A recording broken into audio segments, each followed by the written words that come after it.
Good day, grade 8 learners. This is your teacher Arwin, and this is your official online guide throughout this academic year 2020-2021.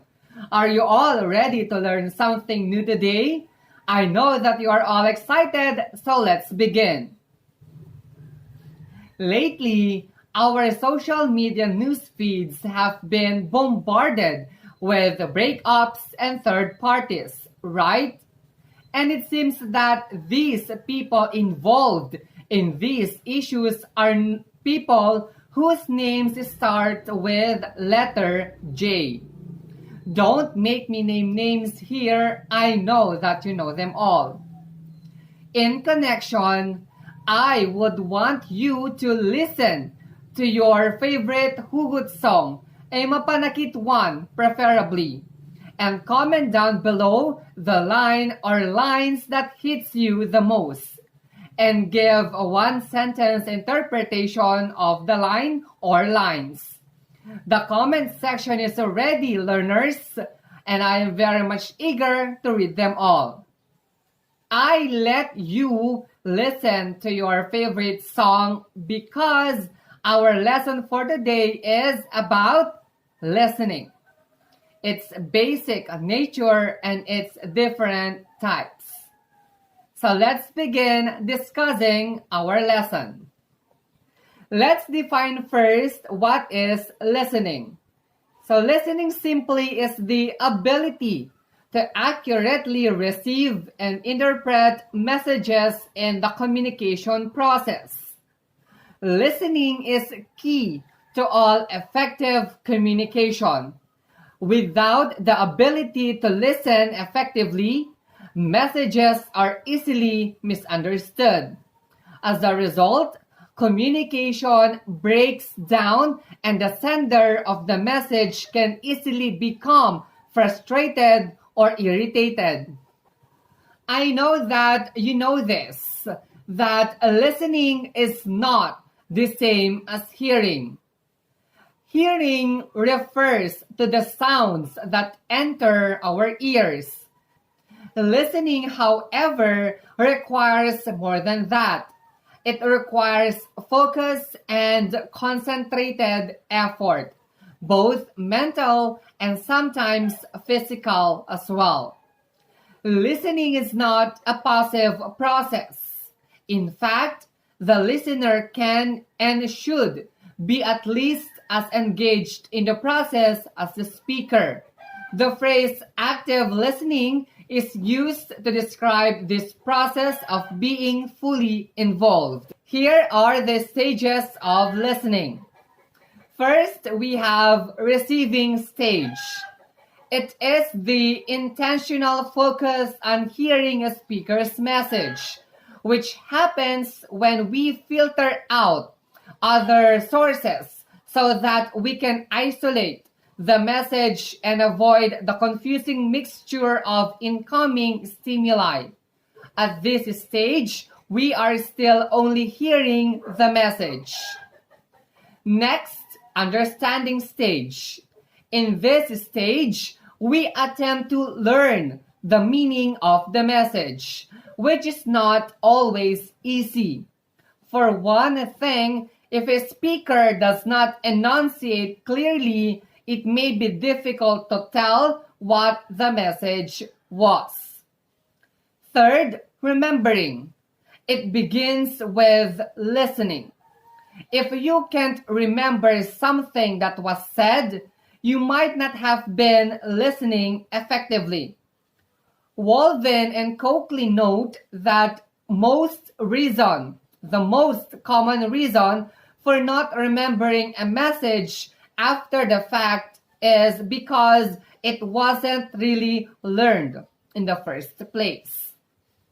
The fourth stage is evaluating or judging the value of the message. We might be thinking this makes sense, or conversely, this is very odd, because everyone embodies biases and perspectives learned from widely diverse sets of life experiences. Evaluation of the same message can vary widely from one listener to another. And then lastly, we have responding, sometimes referred to as feedback. It is the fifth and final stage of listening process. It's the stage at which you indicate your involvement. Almost anything you do at this stage can be interpreted as feedback, either verbal or non-verbal. So that is the 5 stages of listening. We have receiving, understanding, remembering, evaluating, and feedback. So let's move on to the types of listening. We have here 4 basic types. We have the marginal or passive, attentive, critical or analytical, and appreciative listening. Let's discuss the first one. We have here the marginal. This is also referred as selective listening. It is in that the information of the speaker is listened to in its bits and pieces rather than the whole of it. The listener occasionally raises his hand to take some information, probably due to its missing out on the important part of the speaker's views. But the listener may be missing out on the important part of the speaker's message. This also can be classified under negative kind of listening, since the important part of the message is ignored and the benefit of it is missed out. Next, we have active listening. So active listening, also referred as attentive listening or deliberate listening. Active listening takes place when the speaker is active, which is borne out by active participation of the listener. The listener displays forwarding, bending body posture, seeks clarification, and give feedback. Active listening is a highly involved listening. The ideal listening takes place when active listening is combined with empathetic listening, wherein the views of the both listener and speaker are merged with due balance. The responsibility for active listening to happen solely lies with the speaker, who should be able to generate interest on the topic by proper introduction. Take a look at this photo, which is clipped from the hit Korean novella Weightlifting Fairy. So is Kim Bok-joo here actively listening to what is Chun Jun-young saying? What is your guess? Comment down below. Is it a yes or a no? Next, we have critical listening. Informative listening, when combined with evaluative listening, becomes critical listening. It has its value when somebody is soliciting us to buy his product or services.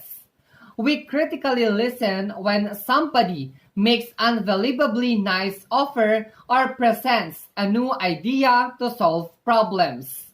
Similarly, we engage ourselves in critical listening when listening to politicians, newspaper accounts, presentation of revolutionary ideas towards changing existing policies, or more. Aristotle has proposed 3 precautions to observe to make effective criticism. They are ethos, speaker's credibility; logos, logical arguments; and pathos, emotional appeals. So let's take a look again to the photo is snipped from Weightlifting Fairy, a Korean novella. So from the expression of Kim Bok-joo, is she critically listening to Chun Jun-young? Comment down below. Is it a yes or a no? And then lastly, we have appreciative listening. So the primary purpose of appreciative listening is to appreciate, and thus enjoy the way the message is being given, but not to take the benefit of the content or meaning of the message. Appreciative listening usually takes place while listening to the music, as what the photo is all about, or when one enjoys the style of the speaker or other features not related to the content. And that is the end of our discussion about the nature of listening, its processes, and its type. Allow me then to end this by this quote from Stephen Covey. Most people do not listen with the intent to understand. They listen with the intent to reply. This just means that before we respond, let us first make sure that we fully and accurately understood what was said and we have the right emotions to respond. Listening is a difficult task, though we might think that it's the easiest macro skill. But little did we know there is more to just lending and opening an ear to our fellow interlocutor. So don't just hear, listen. And since you watch this video till the end, you might as well click the subscribe button and ding that notification bell so that you'll get notified once I have a new upload. Like and share as well so that your classmates too will have a reference in answering their modules. Once again, this is Arwin Dita Bangay. See you on our next session. Keep safe.